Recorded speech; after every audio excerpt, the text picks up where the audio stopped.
Good morning, class. Good morning, ma'am. How have you been? It's okay, ma'am. Very good. It's nice to hear that you are okay. So yesterday, we have tackled about adjectives. What is an adjective? Yes, adjectives are describing words for nouns and pronouns. Can anyone give me an example of it? Yes? A beautiful ma'am. Very good. Beautiful is an example of an adjective. What else? Hardworking ma'am. Very good. Can anyone give me an example of an adjective used in a sentence? Yes, that's right. Our blackboard is white. And also, our room is clean. Very good, Marisa. So, for our new lesson for today, I have a picture here. What can you see? A dog, ma'am. Yes, very good. It is a dog. Do you have a dog in your house? Yes, ma'am. Okay, very good. So what good things does your dog do for you? Anyone? He plays with me. He hugs me. When I'm sad, he is my friend. Yes, dogs are human best friend. So let us read and find out what does the dog do for the old man. Before we read the story, let us answer the following questions and pick the correct answer for us to understand the story. Okay, for number 1, let us read. When she stands, my grandfather's knees wobble. Wobble, class, is just like this. Okay? So let us find the correct answer. The choices are shake, dance, or steady. So what does wobble mean? Okay, very good. Shake. Number 2. Our grandfathers who can hardly move around often call us and ask us to fetch something for them. So what does fetch mean, class? Is it buy, get, or throw? Get, ma'am. Very good. Get. Number 3. When my parents are sad, we tell jokes, sing, dance, or do something to amuse them. So what does amuse mean? Make happy. Yes, it's correct. Okay, number 4. Yesterday, Lito was scared because his pet was sick. Now that his pet is well, he is pleased. So what does pleased mean? Is it lonely, excited, or happy? Lonely, ma'am. No, it's not lonely. It is happy. For our last, number 5, my sister plays the bandurria. So guys, bandurria is just like this. It is a guitar. Can you see it, class? Okay. Bandurria is just like this. Let us read the underlined word and its meaning, the encircled word. Okay? Wobble, shake. Fetch, get. Amuse, make happy. Pleased, happy. Bandurria, guitar. Very good. Are you ready, class, to listen to the story about the dog named Fetch? Yes, ma'am. Before that, be sure to always follow the rules when we are reading. What are they? Listen attentively. Okay, what else? Read it with your eyes. Very good. What else? Understand the story. Very good. And what else? Read it loud and correct. Very good. It's correct. Let us listen now to the story.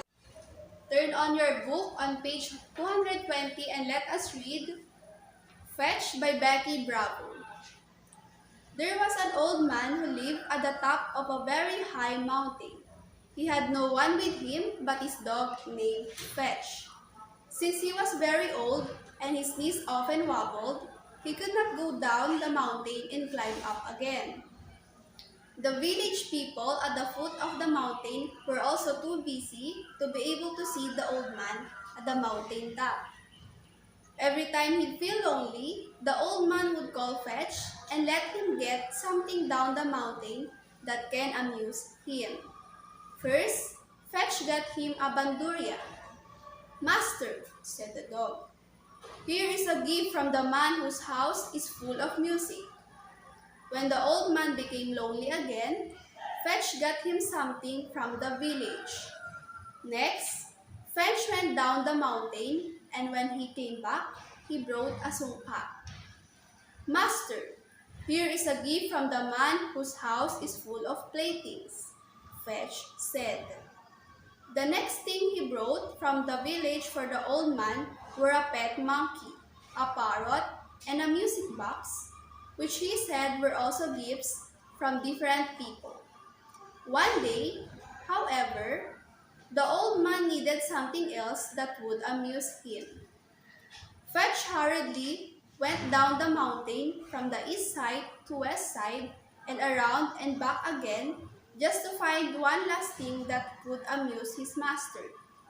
Fetch talked to the village people, so the people went up the mountain and soon decided to build their houses around the old man's house.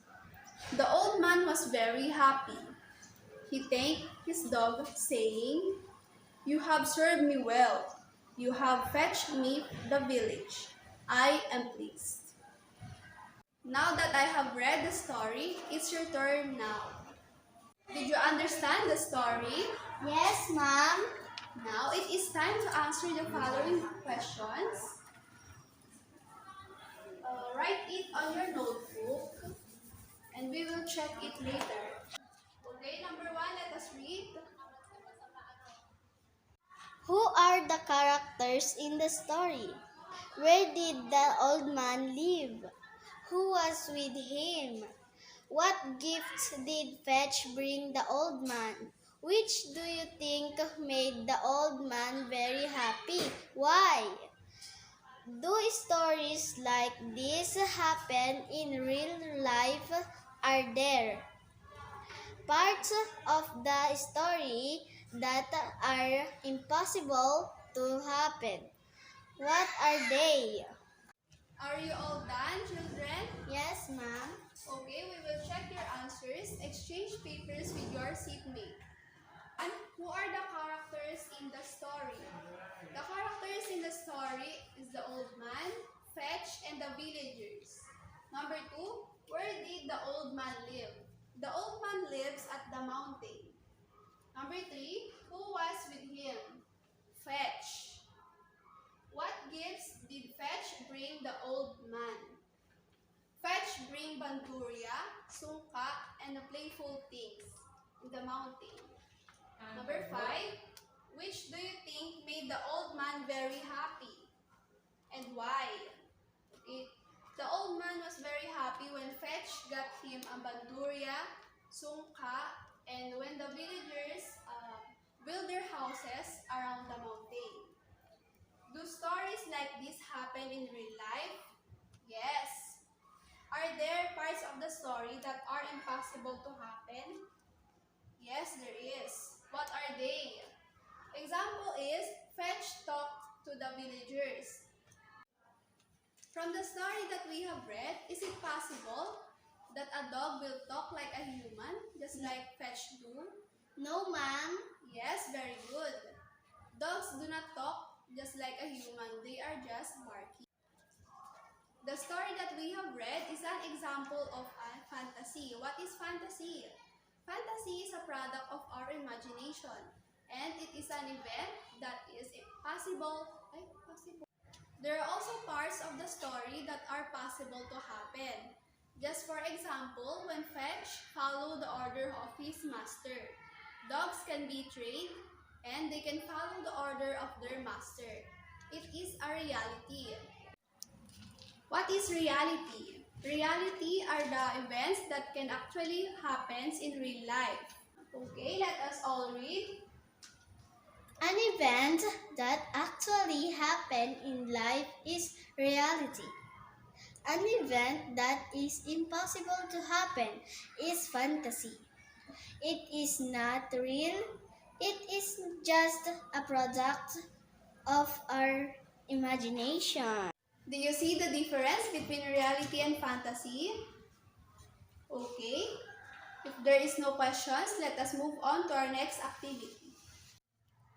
I will read the direction. Put a check on the blank before the number if it is reality and X if it is fantasy. Okay, you will read number 1. The old man lives with his dog Fetch. Is it check or X? Check, ma'am. Okay, check. Number 2.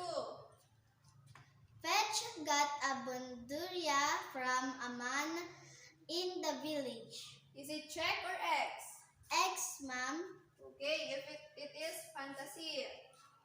Next. Number 3. Fetch told the village people one thing that would amuse the old man. What is the answer? X, ma'am. Yes, it is fantasy. X. The last number. The village people build their houses around the old man's house. Is it check or X? Check, ma'am. Very good. Reality.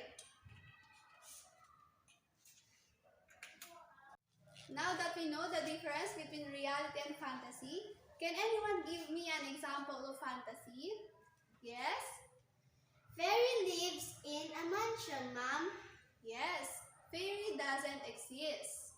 It is a product of our imagination. How about reality? Can you give me an example? Me and my family goes in the beach last summer, ma'am.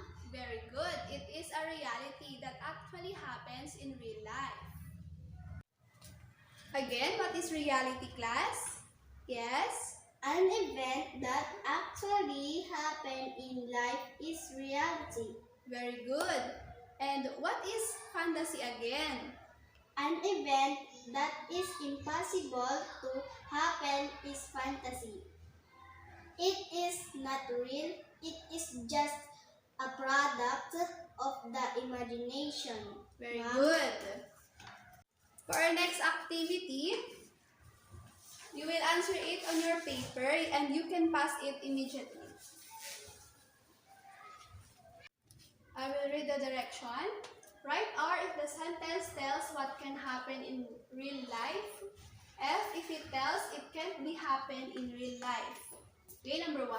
Many passengers are waiting for the bus. Number 2. A fairy came and let them enter the big room. Number 3. Many poor people are being helped by the government. Number 4.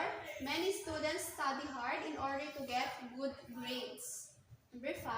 The ghost let the pupil enter the haunted house. Number 6. The spirit of all garbage in the dump site got mad and its anger caused the trash to slide. Number 7. Typhoons can be presented if we make an offering to the wind god. For number 8, people can grow wings and fly in the sky. Number 9, trees grow fully overnight. And for number 10, children can be taught to behave well. You may now answer and you can pass it immediately if you are done. For your assignment, turn on the pages of your book into page 225 and answer the letter C. And that's all. Thank you.